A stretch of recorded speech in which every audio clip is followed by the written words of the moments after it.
బొమ్మల పెళ్ళి గిల్లీ కజ్జా తొక్కుడు బిళ్ళ బిళ్ళంగోడు చెమ్మ చెక్క మా ఇల్లు బొమ్మరిల్లు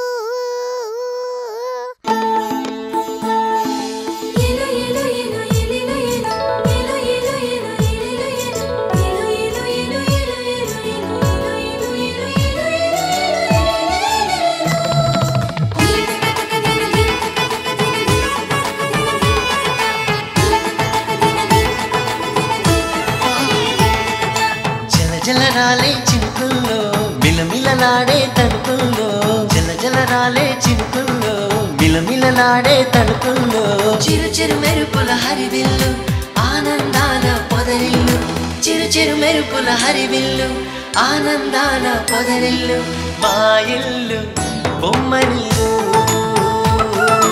అందాల హరివిల్లు మా ఇల్లు బొమ్మరిల్లు పచ్చని పైరుల ఊపాలి ఉల్లాసంగా వేయాలి కిలకిల నవ్వుతూ పాడాలి తనుకుతాం తనుకుతాం తనుకుతాం తనుకుతాం ఏవేవో ఊహలు నాలో అలలాగానే తూగి ఏవేవో ఆశలు నాలో కలలాగానే ఊగి ఆలాపం ఏదైనా ఆనందంలోన సాగేను ఈ హాయి ఒక పాటనా బొమ్మరిల్లు అందాల హరివిల్లు మా ఇల్లు బొమ్మరిల్లు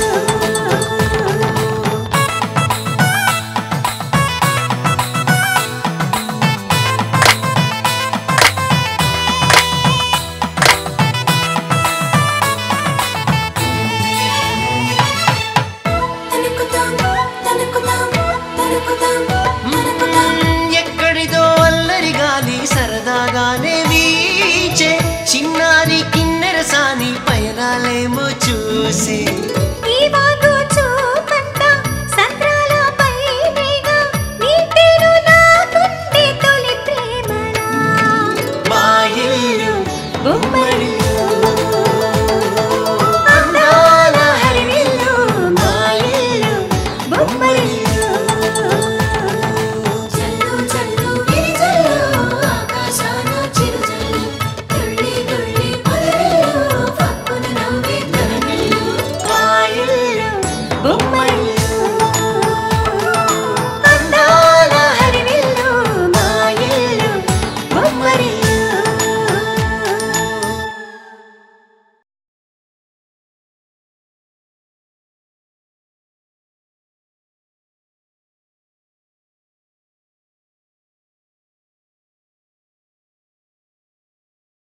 ఇన్నాళ్ళు నువ్వెవరో నీ వాళ్ళెవరో తెలియక నేను ఈ విషయం చెప్పలేదమ్మా. ఇప్పుడు నీ గతం తెలిసింది కాబట్టి నేనొక్కటి అడుగుతాను. నువ్వు నా కూతురిగా మా ఇంటికి వస్తావా అమ్మా? కన్నబిడ్డ కోసం తప్పిస్తున్నా ఓ కన్న తల్లి ప్రాణాలు కాపాడమని నిన్ను ప్రార్థిస్తున్నానంతే. నాకు ఈ వరాన్ని ప్రసాదించు తల్లి. ఇప్పటి వరకు బ్రతకడమే అనవసరం అనుకున్న నాకు ఒక లక్ష్యాన్ని ఏర్పాటు చేసి బ్రతుకు మీద ఆశలు చిగురించేలా చేశారు. నేనే మీకు రుణపడి ఉండాలి. తప్పకుండా వస్తాను నాన్న.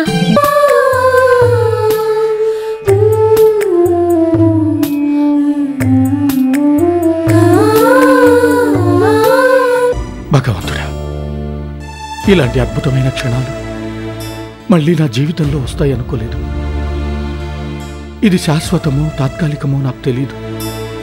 కానీ చాలా రోజులకి నా భార్య మొహంలో మళ్ళీ సంతోషాన్ని చూసే అవకాశాన్ని కల్పించావు. ఇది చాలు స్వామి.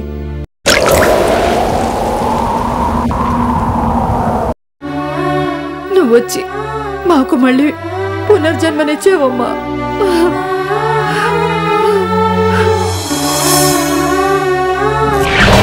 నాన్న, తప్పని తెలిసినా తప్పక చేస్తున్న ఈ తప్పుని క్షమించమని అడగలేను.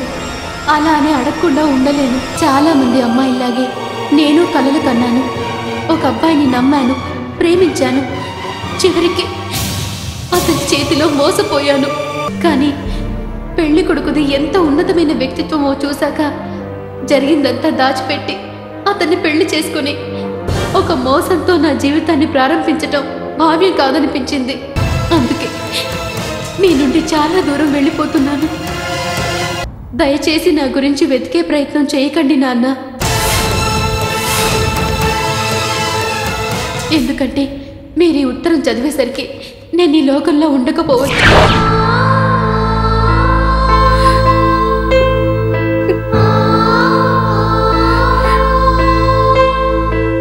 18 ఏళ్ళు పెంచి పెద్ద చేసిన అమ్మాయి ఇంట్లోంచి వెళ్ళిపోతే ఆ తల్లిదండ్రులు పడే బాధ ఏంటో ఇప్పుడే కళ్ళారా చూస్తున్నా. అమ్మా నాన్నలకి ఇంత బాధ కలుగుతుందని తెలుసుంటే అసలు ఇంట్లోంచి వెళ్ళుండేదాన్ని కాదమ్మా. తప్పైపోయిందమ్మా, నన్ను క్షమించు. పిచ్చి తల్లి, తప్పులు పిల్లలు కాకపోతే పెద్దవాళ్ళు చేస్తారా? నువ్వు కొన్నాళ్ళైనా మాకు దూరంగా ఉన్నావన్న బాధ తప్పిస్తే నువ్వెప్పటికైనా తిరిగి వస్తావన్న నమ్మకం నాకుందమ్మా.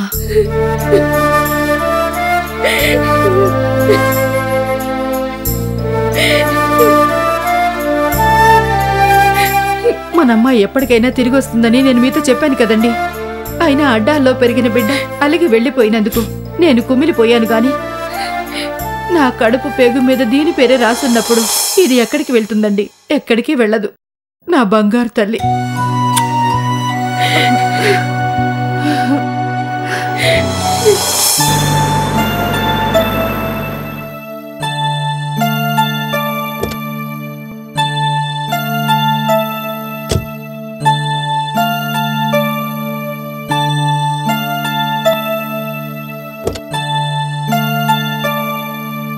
రామా,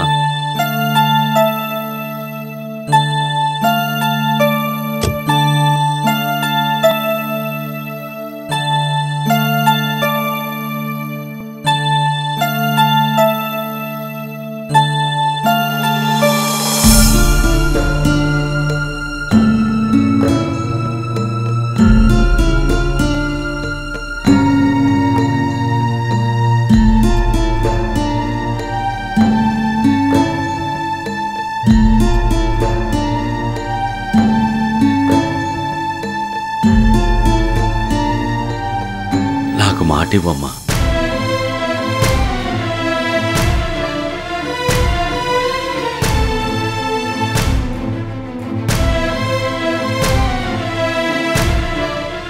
మాటివ్వమ్మా, ఇంకెప్పుడు ఇలాంటి అఘాయిత్యానికి పాల్పడినని మాటివ్వు.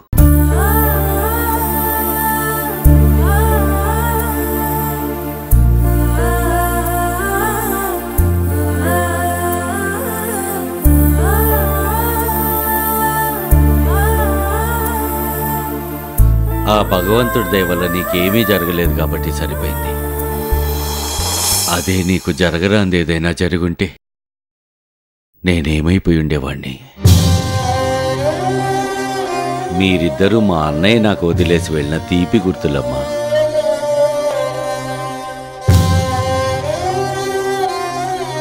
అసలు మీ ఇద్దరిలో ఎవరికేం జరిగినా నేను తట్టుకోలేను. ఎందుకమ్మా ఇంతటి అఘాయిత్యానికి పాల్పడ్డావు? ఏం చెయ్యను బాబాయ్, చేసిన తప్పుకి నిందిస్తేనే ఎవ్వరు ఒప్పుకోరు. అలాంటిది చెయ్యని తప్పుకి నిందలు భరిస్తూ బ్రతకడం నా వల్ల కాలేదు బాబాయ్. నీలో ఏ తప్పు లేనప్పుడు ఎవరో ఏదో అన్నంత మాత్రాన నువ్వు బాధపడాల్సిన అవసరం లేదమ్మా. అసలు చేసిన తప్పులకే శిక్ష నుంచి తప్పించుకోవాలని అందరూ ప్రయత్నిస్తుంటే నువ్వెందుకమ్మా చెయ్యని తప్పుకి శిక్షను విధించుకోవాలనుకుంటున్నావు? అయినా ఇంతకుముందు నీకు తెలియకుండా ఏదో తప్పు జరిగిపోయిందనుకున్నావు. కానీ ఇప్పుడు జరిగింది తప్పే కాదని తేలిపోయింది. నీ కడుపులో పెరుగుతున్న బిడ్డకి తండ్రి నీ భర్తేనమ్మా. ఇంక బాధపడాల్సిన అవసరం లేదమ్మా. ఇక ముందెప్పుడు ఇలాంటి పిచ్చి పనులు చేయనని నాకు మాటివ్వు.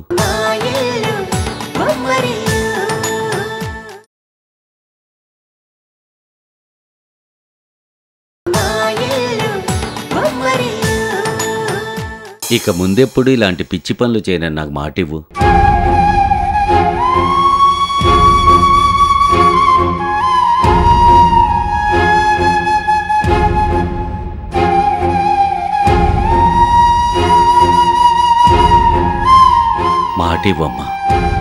నువ్వు మాటిస్తే గాని నేను ప్రశాంతంగా ఉండలేను.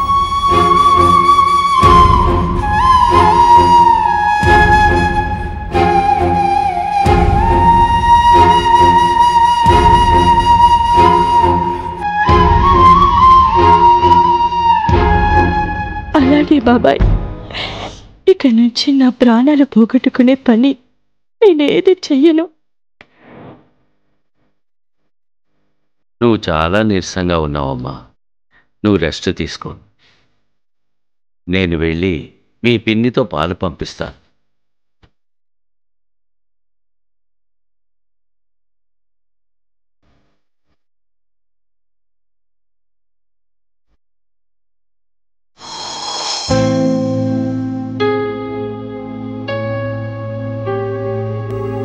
పోనా పోనా వస్తున్నా. ఏంటండి? భార్గవికి వేడి పాలు తీసుకొని వెళ్ళిపో. ఆగు. నీకెన్నోసార్లు చెప్పాను, ఇప్పుడు మళ్ళీ చెబుతున్నాను. ఈ రోజు నుంచి భార్గవి కళ్ళలో నుంచి ఒక్క కన్నీటి బొట్టు రాలినా ఒప్పుకోను. ఇంతవరకు నీ వల్ల, నీ పెద్ద కూతురి వల్ల భార్గవి పడ్డ బాధలు చాలు. ఇక నుంచి భార్గవికి ఏ లోటు రాకుండా చూసుకోవాల్సిన బాధ్యత నీది. ఇంటి పరువు తీసి ఇన్ని అనార్థాలకి కారణమైన ప్రియ నీకు కన్నబిడ్డ కాదే, ఇప్పుడు ఉన్న బిడ్డే నీ కన్నబిడ్డ. భార్గవిని కన్నబిడ్డలా చూసుకో. ఇది రిక్వెస్ట్ కాదు, నీ భర్తగా ఇది నా ఆర్డర్. ఇలా ఎన్నోసార్లు నీకు చెప్పాను. ఈయనేం చేస్తాళ్లే అని నీ పాత బుద్ధులే చూపించావనుకో, నాలో మొగుడి బుద్ధులు నేను చూపించాల్సి వస్తుంది. ఈ వయసులో నిన్ను మొగుడు వదిలేశాడంటే వినటానికే చాలా అసహ్యంగా ఉంటుంది. జాగ్రత్త.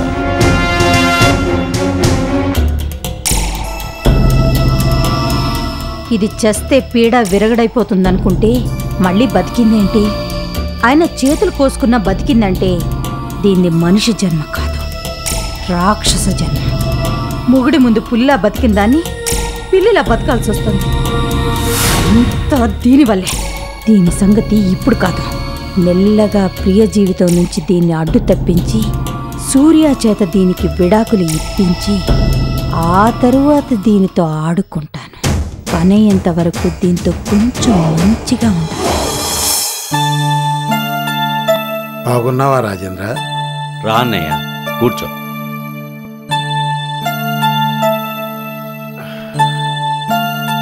మనిషినైతే ఊళ్ళో ఉన్నానే గాని మనసంతా ఇక్కడే ఉంది రాజేంద్ర.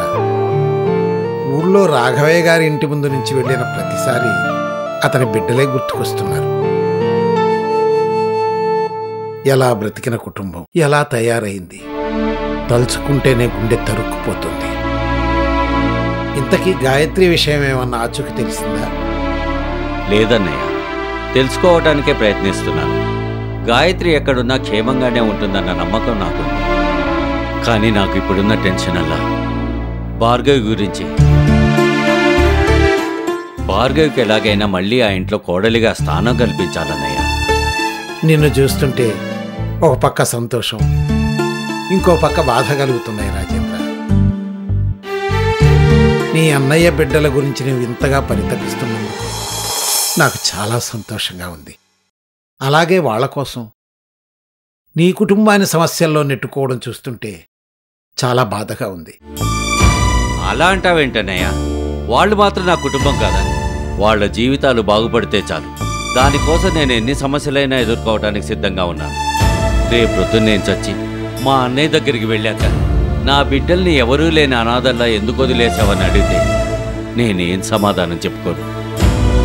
మీ అన్నయ్య మీద ప్రేమతో ఇదంతా చేస్తున్నావు నిజమే, కానీ మళ్ళీ ఇప్పుడు భార్గవిని ఆ ఇంటి కోడలుగా చేస్తే ఇప్పటికే ఆ ఇంటి కోడలైన నీ కూతురు పరిస్థితి ఏమిటి? నాశనం కాదు. నేనేం బాధపడను. నా మాట విన్నప్పుడు అది నా కూతురే కాదు. నీకు చెప్పకుండా పెళ్లి చేసుకుందని కోపమా? చెప్పకుండా పెళ్లి చేసుకుందని కాదన్నయ్య. నా కూతురు నేను చెప్పిన వాడినే పెళ్లి చేసుకోవాలన్న పట్టింపు నాకు లేదు. ఆ పెళ్లి చేసుకున్నది వేరెవరినో అయ్యుంటే ఘనంగా వాళ్ళని ఇంటికి ఆహ్వానించి గుండెల్లో పెట్టుకొని చూసుకునేవాడిని. కానీ ఈ లోకంలో వేరే మొగాడే లేనట్టు సొంత చెల్లెలి భర్తనే పెళ్లి చేసుకుందన్నయ్యా. కన్న కూతురి అయినా అది చేసిన తప్పు నేను క్షమించలేను. నిజమే రాజేంద్ర, ప్రియ క్షమించడానికి తప్పే చేసింది. కానీ నువ్వు తీసుకునే నిర్ణయం వల్ల ఇప్పుడు భార్గవ్ గురించి ఎంత బాధపడుతున్నావో తర్వాత ప్రియ గురించి కూడా అంతే బాధపడాల్సి వస్తుందేమోనని నేను ఆలోచిస్తున్నాను. అందుకే ఈ విషయంలో బాగా ఆలోచించి ఒక నిర్ణయం తీసుకో. చాలా ఆలోచించానన్నయ్య. భార్గవికి వేరే పెళ్లి చేస్తే సమస్య పరిష్కారం అయిపోతుంది అనుకున్నాను. కానీ ఇప్పుడు భార్గవి గర్భవతి అన్నయ్య. తల్లిగా పోతున్న భార్గవికి భర్త ఉండగా వేరెవరికో ఇచ్చి ఎలా పెళ్లి జరిపించమంటారు? ప్రియ జీవితాంతం నా కూతురిగా నా ఇంట్లో ఉండిపోయిన బాధ లేదు. కానీ భార్గవి మాత్రం సూర్యకు భార్య కావాలి.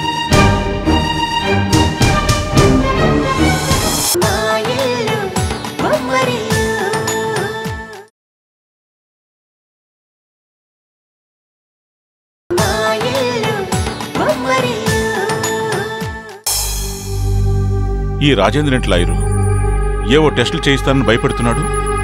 ఈ డిఎన్ఏ టెస్టులు అంత పవర్ఫుల్లా? ఈ టెస్టులు చేయిస్తే కడుపులో పెరుగుతున్న బిడ్డకి తండ్రెవరో తెలిసిపోతుందా? ఒక తండ్రి వివరాలేంటి సార్, తాత ముత్తాతల చరిత్ర కూడా బయటపడుతుంది.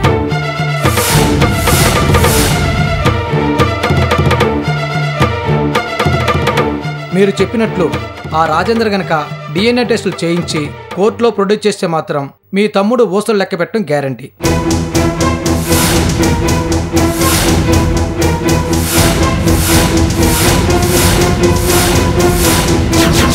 నువ్వు మరింత టెన్షన్ పెట్టద్దా లాయరు? ఈ కేసులో మనం ఎలాగైనా గెలవాలి. డబ్బు ఎంత ఖర్చైనా పర్వాలేదు. ఆ రాజేంద్ర మాత్రం గెలవకూడదు. ఎప్పటికీ ప్రియ ఇంటి కోడలుగా ఉండాలి. ఆ భార్గవి మళ్ళీ ఇంట్లో అడుగు పెట్టకూడదు. హరినాథ్ గారు, మీకు పొజిషన్ ఏంటో అర్థం కావట్లేదు. ఈ కేసు చాలా క్రిటికల్. హిందూ చట్ట ప్రకారం మొదటి భార్యకు విడాకులు ఇవ్వకుండా రెండవ పెళ్లి చేసుకోవటం పెద్ద నేరం.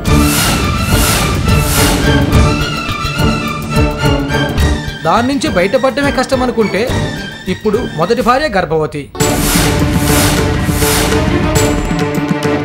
ఈ సిచ్యువేషన్లో అమ్మాయి చెప్పిందే కోర్టు వింటుంది, కానీ మనం చెప్పేది ఏది వినిపించుకో సార్. ఏందయ్యా మరి ఇంత ఘోరం? ఒక్క చట్టం కూడా మగాళ్ళకి ఫేవర్గా ఉండదా? అన్ని ఆడవాళ్ళకి సపోర్ట్ చేసేవేనా? సాధారణంగా అన్యాయం జరిగేది ఆడవాళ్ళకే కదా. మీకు విషయం చెప్పనా? ఒక అమ్మాయి తన భర్త అత్తామామలు తనను సాధిస్తున్నారని కేసు పెడితే చాలు, వెంటనే అందరినీ తీసుకెళ్లి జైల్లో పడేస్తారు. తమ తప్పేమీ లేదని వాళ్ళు నిరూపించుకోవాలి, కానీ వాళ్ళు పలానా తప్పు చేశారని ఆడపిల్ల ఆధారం చూపించాల్సిన అవసరమే లేదు. ఆడపిల్ల కేసు పెడితే అంత పవర్ఫుల్గా ఉంటుంది సార్.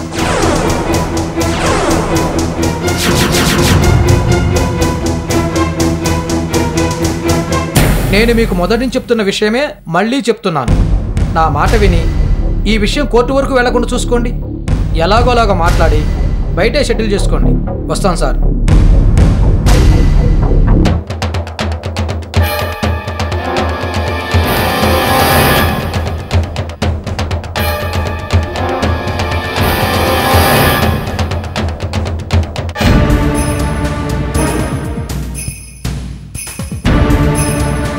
భార్గవి,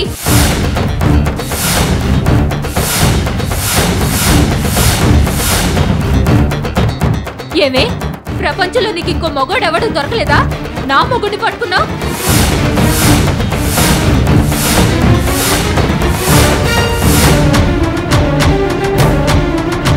అసలేంటి నీ ఉద్దేశం? నన్ను ప్రశాంతంగా బ్రతకనివ్వవా? నా జీవితం నాశనం అయ్యే వరకు నన్ను వదలవా? ఎందుకే నన్ను ఇలా పీడించుకొని తింటున్నావు? అయినా చావాలనుకున్న దానివి ఏ రైలు కింద పడి చావచ్చు కదే. అందరి దగ్గర సానుభూతి సంపాదించడానికే కదా ఇలా చేతులు కోసుకొని చస్తున్నట్టు నాటకలాడా. నిన్నిలాగే వదిలితే నా మొగుడిని నాకు కాకుండా చేస్తావు. ఇప్పుడే తీసుకెళ్లి నిన్ను ఏ లారీ కింద పడేస్తే కానీ మనశ్శాంతిగా ఉంటదే. నిన్ను నాకు మనశ్శాంతిగా ఉంటదే. నేను చంపేస్తాను.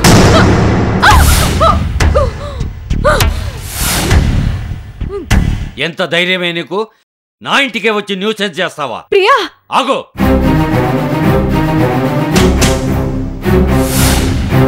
ఇంకా చూస్తున్నావేంటే? వెళ్ళవే బయటకి.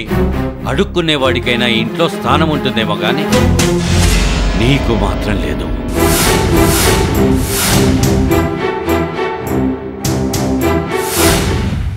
ఏంటి అంటున్నావు? నీ మొగుణ్ణి తను పట్టుకొని వదలట్లేదా? సిగ్గులేదు ఆ మాట అంటానికి? లోకంలో అసలు మొగాళ్లే లేనట్టు చెల్లెలి మొగుడని కూడా చూడకుండా తన భర్తని సొంతం చేసుకున్నావు. నువ్వింత చేసినా తను నీ మేలు కోరుకుంది కాబట్టి ఇంతవరకు నిన్నేమీ చేయకుండా వదిలిపెట్టింది.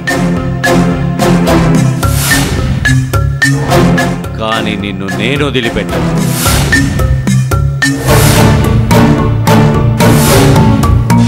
భార్గవి కడుపులో పెరుగుతున్న బిడ్డకి తండ్రి నేనేనని స్వయంగా సూర్య ఒప్పుకున్నాడు.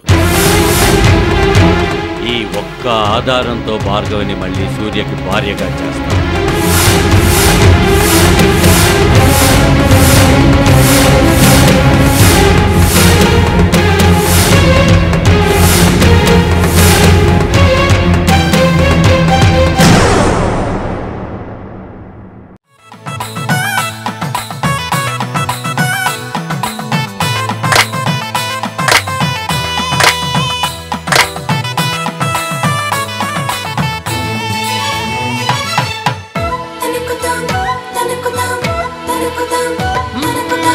ఎక్కడిదో అల్లరి గాలి సరదాగానే వీచే చిన్నారి కిన్నెర సాని పయనాలేమో చూసి